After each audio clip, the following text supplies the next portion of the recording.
नमस्कार, प्रणाम। आप सभी के बीच में एक गीत मैं सुनाने चल रहा हूँ। मिर्ज़ापुरी लाइन है, कजरी है मिर्ज़ापुरी लाइन से। आशा करता हूँ चौलर तो मैं गा लेता हूँ, चौलर गाता हूँ, ढोल पूरा, हारमोनियम पूरा साज रहने पर, लेकिन एक छोटा सा मिर्ज़ापुरी अपना नज़ारा मैं दिखा देता हूँ। देखा, आजकल भाई से संभर के रह बा भैया।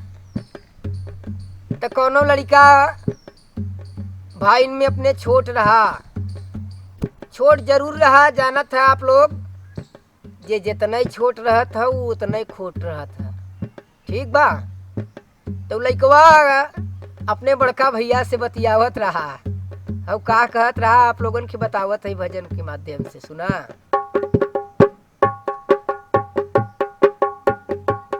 हमारे भैया के हो,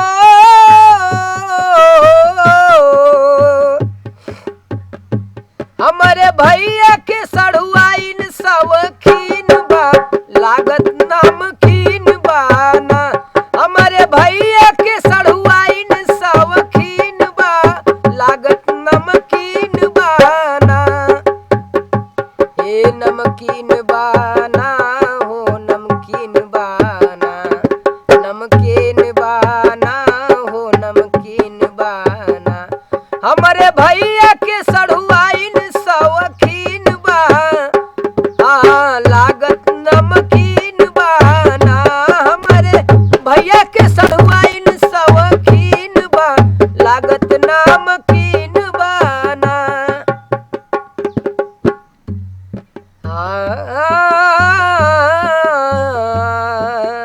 ओ हो।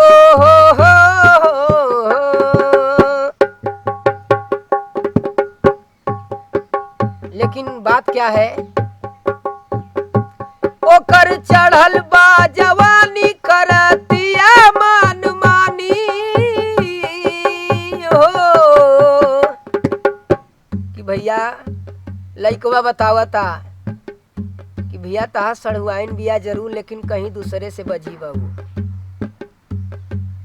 यही से कहल गइल बा का, हाँ ओकर चढ़ल बा जवानी, ओकर चढ़ल बा जवानी, काम करई मान मानी। हाँ ओकर चढ़ल बा जवानी, काम करई मान मानी।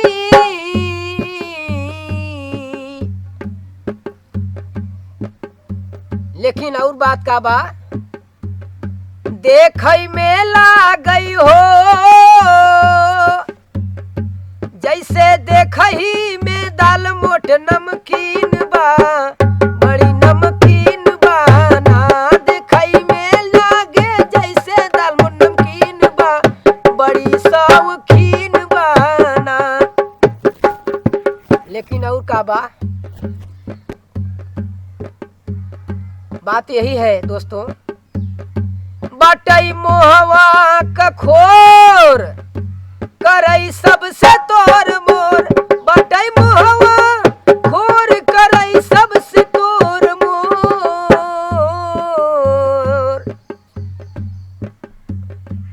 ओकरे नैहर में हो,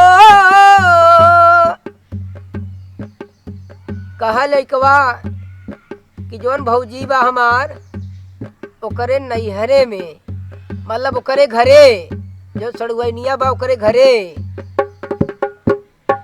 ओकरे घरे सुंदर जमीन बा, बड़ी शौकीन बाना। ओकरे घरे रहे के जमीन बा, बड़ी शौकीन बाना। हाँ हमारे भैया के सड़ुआइन शौकीन बा, जैसे नमकीन बाना। लेकिन और का,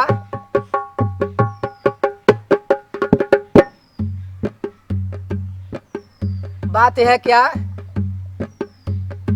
बहे सावनी बयार, जम के बरसा फुहार।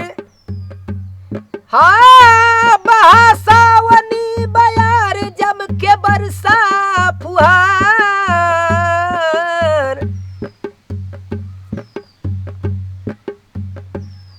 राहुल रसिया लाया हो, राहुल रसिया लाया देख में हसीन बा जैसे नमकीन बाना। राहुल रसिया लाया देख में हसीन बा जैसे नमकीन बाना। हमरे भैया के सड़ुआइन शौकीन बा जैसे नमकीन बाना। शमशेर भैया के सड़ुआइन शौकीन बा जैसे नमकीन बाना।